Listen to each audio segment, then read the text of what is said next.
G'day guys and welcome to the ModShop. As you know, Justice League has just come out in cinemas and I went and saw it today and I'm here to give you a spoiler-free movie review. As a whole, the movie itself was pretty damn good. I would say it was probably my second favourite DC movie so far, of the DCEU that is.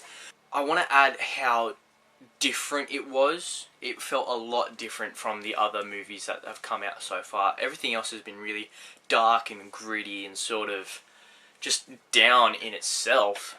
And this one sort of turned the DCEU's direction and made it to something that can one day become a really, really good cinematic universe for these characters.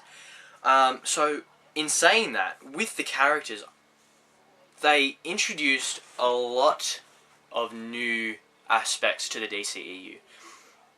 With the characters like Flash and Aquaman, they're obviously newly established in the audience perspectives, but they're also sort of newly established within the universe itself. They're sort of trying to find themselves before even thinking about being able to be part of the League.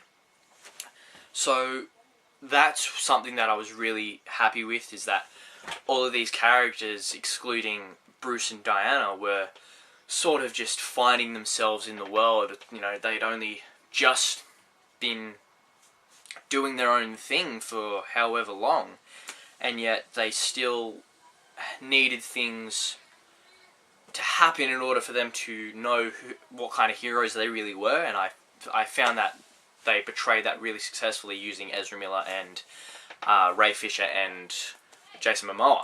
Casting was brilliant.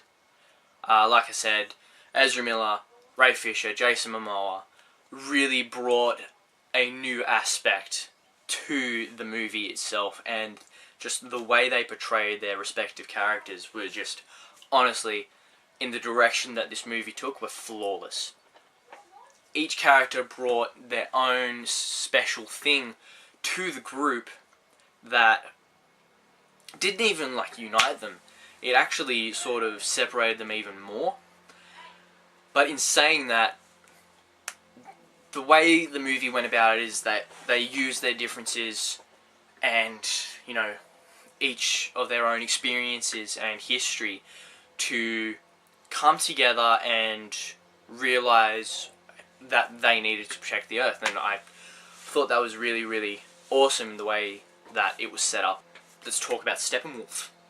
So Steppenwolf, I feel that he was a good villain for the Justice League, whereas in Suicide Squad, you've got such a major villain that was the stakes were incredibly high. If you've seen Attack on Arkham, I think. Assault on Arkham. That is one of the best DC animated movies, and just why Warner Brothers didn't follow that to make Suicide Squad, I will never know. I pray for them.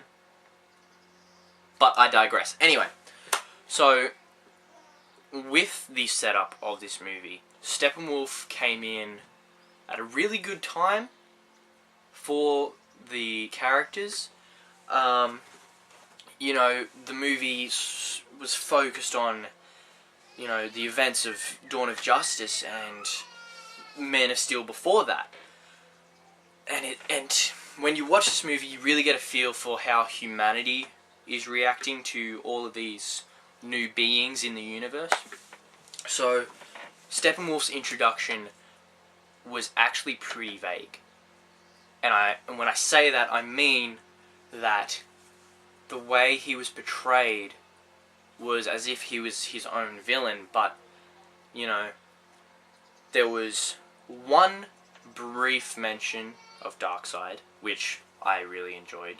That's not a spoiler, everyone knows who Steppenwolf is. Uncle to Darkseid, General of Apocalypse.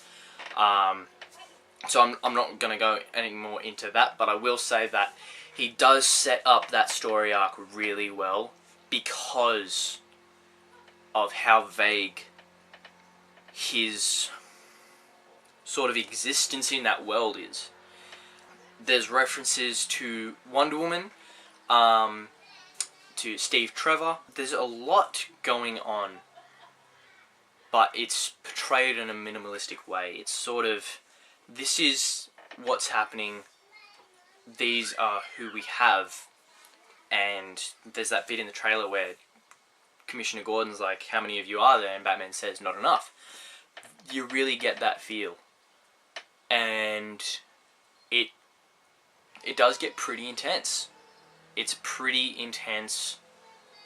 You know, stakes are high.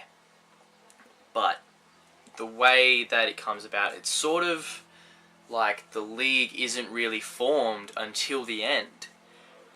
And, like, I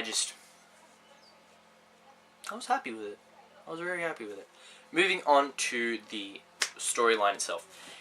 As I said before with Steppenwolf, the story does develop itself in a very nice way. It doesn't rush itself. Everything, it does rely on the establishments from Man of Steel and Dawn of Justice, but that's a good thing, because with Suicide Squad, it was very disjointed, obviously, but not in itself. I mean, disjointed from the universe, and there were only the bits where Batman was involved. Only the bits where Batman was involved were you able to go, yeah, this is part of the same universe. Other than that, it was like, what is going on here? But yeah, so with Wonder Woman, same sort of thing, but that's okay because it's sort of a prequel to this universe, and I enjoyed Wonder Woman. Don't get me wrong, I thoroughly enjoyed it. But my point is that the story was developed in a very, very nice, humble way. It really just takes the plot of the cinematic universe and just takes it on the journey the way it should be. And that was really good. And it almost sort of renews the DCEU in a way, because this movie has such a different direction to all the others that we've seen. It's almost like it's a completely different storyline. You know, you've still got the same Batman, but Ben Affleck's new portrayal, sort of new portrayal, it was just really, really humanizing of the League. And it's like, you're seeing this group of individuals. They're not a team. They're just a group of individuals fighting for the same home that they all love and live for. So it's come together really well. I have to give it to DC and Warner Brothers on this. They did a really, really good job. Next thing I want to talk about, the cinematography. The way the movie was put together in itself, all in all, was good. Whether or not some of it worked is questionable. There were good visuals, like, you know, there were good environments, and the way that all the characters were spread out in all these different landscapes, the way that they're shown is really good.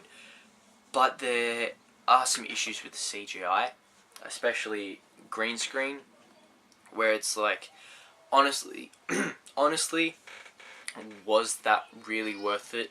Maybe they did have budget issues, I don't know. But, yeah, it was very distracting. There was a clip released on the internet maybe a week ago of a scene with Bruce and Arthur Curry. And there's just, like, it's a good scene where they're just talking, scenery is good, and then there's this bit just before Arthur leaves, and it's very, very distracting because of kind of how shitty the CGI is. And it's very distracting from not only watching the movie, but from the story itself, because you get caught up with how believable it is. But yeah, it's very distracting. Like my nephew. Alright. Anyway, the last thing, and probably one of the more notable things in this, is the music. I'm very, very happy that Danny Elfman was brought onto this project. I love Danny Elfman. He's probably my second favourite composer for film. But I've got some irks. I have to say it. It was great to hear, like, this isn't news. The fact that he was using the old 89 Batman motif as well as the Superman motif from the Christopher Reeve movies. It's like, it was good to hear them, but they were definitely overused. I think I heard the Wonder Woman theme once, which is fine because it's a movie about the League, but there was nowhere near any sort of memorable theme for the League, and there should have been, especially at the end after all of it's happened. Like, there's this bit where it's like, damn, this is the League now, but it would have been much more reinforced and portrayed better had there been some really triumphant sort of Justice League music. But there was nothing. I have to say it. And yeah, the Batman theme especially was overused. There were bits where the Batman theme was definitely not needed. Ben Affleck deserves his own theme. He is my second favourite Batman. My first is Michael Keaton. No one will ever be able to beat Michael Keaton unless it's Kevin Conroy, but that's a whole different thing entirely. Michael Keaton, definitely top Batman. The best Batman. Ben Affleck, I feel, is the same Batman, but aged. So it sort of makes sense that Danny Elfman would use that music, but Ben Affleck, like, definitely deserves his own theme. I don't know why they didn't use the theme from Dawn of Justice, because I love that theme. The heaviness and the brutality of it is just, oh, so good. So if you haven't seen it yet, you've heard it from me, you have to stay till the very end, because there are two, that's right, two post-credit scenes. With all of that being said, I believe I've said everything I've wanted to. I haven't revealed anything specific, nor have I revealed anything generic. Basically, I haven't revealed anything. Anyway, so if you have seen the movie, please put your thoughts in the comment section below. I want to see what you thought about the movie. I wanted to see if you have any disagreements with me, if you thought about any part of the movie in particular that should have been changed or really made the movie what it was. If you have any irks like I do with the music or the CGI or anything at all, let me know. I want to know what you guys think. If you haven't seen the movie, I definitely recommend going to see it. I would see it again. Top-notch movie. Does have a lot of potential. I do like where they're going with it. Because it has room to grow, I'm going to give it 3.9 out of 5. Simply because it was almost there. There were, it was good, but there was just a few things that detached from it. So it's almost there. So that's why I'm giving it 3.9 out of 5. I'm going to be back next week with a brand new video about this baby. If you've noticed it. I'm getting a new display cabinet, which is good because I'm running out of room. But yes, so I'll be coming back next week with a brand new video about the display cabinet, and I'm going to be doing something a little different. So stay tuned if you want to see more. Yep, that's it. Go see Justice League. Bye.